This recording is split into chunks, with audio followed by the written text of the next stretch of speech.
પાબર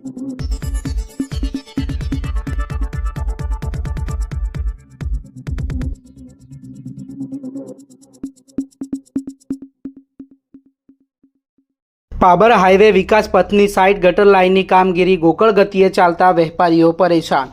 પાબરમાં new એપીએમસીના ગેટથી ગાય circle સુધી કરોડો રૂપિયાના ખર્ચે વિકાસ પથનું કોન્ટ્રાક્ટર મે એલજી ચૌધરી દ્વારા કામગીરી શરૂ કરવામાં આવેલ છે, જેમાં ખાસ તો રોડની સાઇડમાં આવેલ શોપિંગ દુકાનોના વેપારીઓના જણાવ્યા મુજબ છેલ્લા 4 માસથી કોન્ટ્રાક્ટર દ્વારા આડેધડ ગટર લાઇનની કામગીરી કરવા માટે ખોદકામ કરેલ છે, પરંતુ હજુ સુધી પૂરું ન કરતા વેપારીઓ વાહન ચાલકો સહિત નગરજનો પરેશાન વેઠી રહ્યા છે। જેમાં ભાભર એપીએમસીના ગેટથી દિયોદર 3 રસ્તા સર્કલ ભાભર સુધીનું ખોદકામ પૂર્ણ કરવા વેપારીઓ દ્વારા વારંવાર રજૂઆતો કરવા છતાં હજુ પણ કેટલીક જગ્યાએ 4 માસ થવા છતાં કામગીરી અધૂરી પડી હોવાથી કોન્ટ્રાક્ટર પ્રત્યે લોકોમાં ભારે રોષ જોવા મળી રહ્યો છે। વધુમાં જે કામગીરી અધૂરી પડી છે ત્યાં ખુલ્લેઆમ લોખંડના સળિયા રોડની સાઇડમાં દેખાઈ રહ્યા છે, જે ભવિષ્યમાં કોઈ આકસ્મિક ઘટના બને તો મોટી જાનહાનિ સર્જાઈ શકે તેવી સંભાવના રહેલ છે। કોન્ટ્રાક્ટર દ્વારા જે પણ ખુલ્લા લોખંડના સળિયા દેખાઈ રહ્યા છે ત્યાં કોઈ સુરક્ષા માટે કોર્ડન કરવામાં આવેલ નથી અને કોઈ સેફટી બોર્ડ પણ મૂકવામાં આવેલ નથી, જેથી રાત્રિના સમયે વાહનોના હેવી ફોક્સના લાઇટના કારણે વાહન ચાલક અંજાઈ જાય તો તાજેતરમાં પંજાબમાં બનેલ અકસ્માતની ઘટનાનું પુનરાવર્તન થઈ શકે તેવી સંભાવના છે। દેવજીભાઈ શુભમ શોપિંગની આગળ જેનું ગટર લાઇનનું કામ ચાલુ છે, જે દિવાળી પહેલાં છે ભાદરવી પૂનમથી ચાલુ છે અને વચ્ચે કે 15 દિવસમાં કામ પૂરું કરી નાખશે એવું લોકોએ કીધું હતું, પણ તેમ છતાં 4 મહિના થવા આવ્યા તો કામ પૂરું થયું નથી।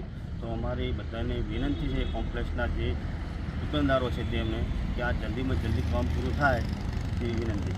આ ખુલ્લા હરિયા દેખાય છે એ બાબતે શું કહેવું તમારું? એ ખુલ્લા હરિયા પહેલો ભરેલો હતો અને એ લોકો એવું કહે છે કે આનું જે માપ છે એ ગલત લેવરાઈ ગયું છે, તે ફરીથી પોતે તોડ્યું છે, પણ એ કામ હજી વચ્ચે બાકી પડ્યો છે, બરાબર કે નહીં?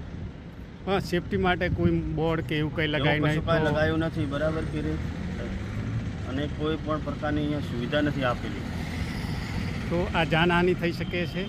આ જાનહાનિ થઈ શકે ને, જો ધ્યાન ના રાખો તો અમારામાં અહીંયા કોમ્પ્લેક્સની અંદર કોઈ પણ સાધન લાવવું હોય તો અમારે મુશ્કેલી પડે છે, બરાબર કે નહીં? અમારે અહીં કને 24 કલાકનું કામ સાધનનું હોય છે અને ત્યાં આવી શકે એવું નથી હોતું, એટલે માટે અમારે ખૂબ તકલીફ રહે। મારું નામ પ્રદીપસિંહ જાડેજા છે। અહીંયા વિકાસ પથનું કામકાજ ચાલુ છે, પણ 3 મહિનાથી કંઈક કામ આગળ વધતું જ નથી। અહીંયા લોકોનો આવરો જાવરો પણ રહેતો નથી, કેમ કે એક્સિડન્ટની સંભાવના વધારે છે, ધંધા બધા સ્ટોપ થઈ ગયા છે। અહીંયા 2-3 મહિનાથી ભાડું આટલું વધી ગયું છે, પણ કોઈ લોકોનો આવરો જાવરો રહેતો નથી, કેમ કે અહીંયા ગટર લાઇનમાં અહીંયા બધે સરિયા બીજા છે અને એક્સિડન્ટની સંભાવના પણ ખૂબ છે। એટલે તમારું અહીંયા કોઈ દુકાન આવેલી છે કે? મારે અહીંયા દુકાન છે, બજરંગ એન્ટરપ્રાઇઝ કરીને દુકાન ચાલુ જ છે, પણ અહીંયા આટલું બધું ખાડાન બીજા છે એટલે કોઈ આવવા કરતું નથી। મારું નામ સંજુભા કીધુભા ભાભર જૂના।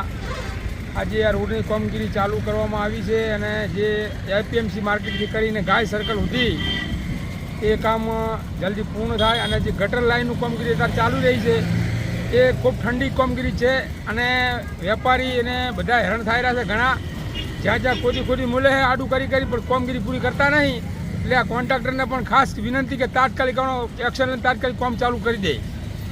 કામગીરી કેવી થાય? આ કામગીરી ઠંડી એકદમ ઠંડી થાય છે અને ધીમે ધીમે થાય, પેલા ધંધાવાળા બધા હેરાન થાય રહ્યા ચારે કોરથી। એની ગુણવત્તા કેવી છે? ગુણવત્તા એમની કામગીરી એટલી બધી સારી નથી દેખાતી, એમ માલ સારું મટીરિયલ વપરાતું લગભગ નાખતું નહીં, એટલે તેમાં ઢાળું કરેલા કોમ એમ બધું।